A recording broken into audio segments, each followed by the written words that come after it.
అస్సలాముఅలైకుం వరహమతుల్లాహి వబర్కాతు. పవిత్ర రంజాన్ మాసంలోని రెండవ రోజుల్లోకి మనం అడుగుపెట్టేశాం. ఈరోజు మనం రంజాన్ మాసానికి సంబంధించినటువంటి కొన్ని ముఖ్యమైన విషయాలు తెలుసుకునేందుకు ప్రయత్నం చేద్దాం.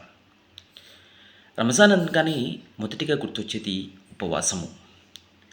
అరబిక్ భాషలో ఉపవాసాన్ని సౌమ్ అని అంటారు, లేదా సియామ్ అని అంటారు. దీని అర్థము నిగ్రహించుకోవడము, నియంత్రించుకోవడం అని. ఉపవాసం ఉండే వ్యక్తిని పురుషుణ్ణైతే సాయిమ్ అని అంటారు, స్త్రీని సాయిమా అని అరబిక్లో అంటారు. సాధారణంగా మనం దీనిని ఫార్సీ భాషలో రోజా అని పిలుస్తూ ఉంటాము, లేదా తెలుగులో ఉపవాస దీక్ష అని అంటాము. ఈ దీక్ష మనిషి తన మనస్సును నిగ్రహించుకునేటువంటి ఒక శిక్షణ. ఉపవాసం యొక్క ముఖ్యమైన ఉద్దేశాన్ని తెలియచేస్తూ అంతిమ దేవుని వాణి ఖురాన్ ఈ విధంగా అంటుంది. ఉపవాసం అంటే కేవలం ఆకలి దప్పికలను మాత్రం సహించడం మాత్రమే కాదు. ఉపవాసం యొక్క అసలు ఉద్దేశం ఉంది.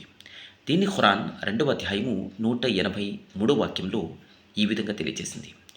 ఓ విశ్వసించిన భక్తులారా, మీకు పూర్వం ఉన్నవారికి ఉపవాసం ఏ విధంగానైతే విధి గావించబడిందో అదేవిధంగా మీపై కూడా విధి గావించబడింది.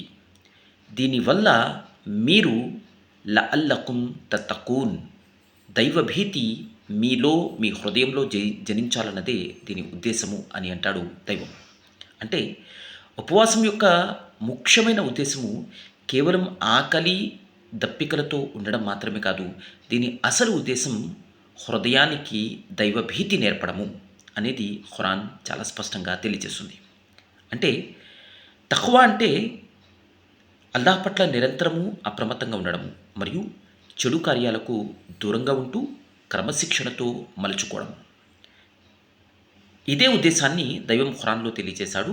మీరు ఈ ఉపవాసం వల్ల దైవభక్తి పరులు అయ్యేటువంటి అవకాశం ఉంటుంది. మీరు చక్కని ఉపవాసాన్ని పాటించండి అని చెప్పి అన్నారు. ప్రవక్త ముహమ్మద్ సల్లల్లాహు అలైహి వసల్లం వారి కుమార్తె ఫాతిమా వారి జీవితంలో ఒక సంఘటన జరిగింది. వారు ఉపవాసం ఉంటున్న సమయంలో వారింటికి నిరంతరాయంగా 3 రోజులు పేదవారు వచ్చి సాయంత్రం సరిగ్గా ఇఫ్తార్ సమయంలో, అమ్మ మాకేదైనా తినడానికి ఉంటే ఇవ్వండి అని చెప్పి అడిగేవారు.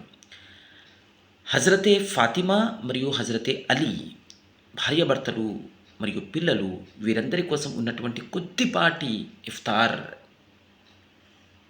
అల్పాహారాన్ని వారు ఆ పేదలకిచ్చి వారు కేవలం నీళ్లతోనే పస్తుండేవారు.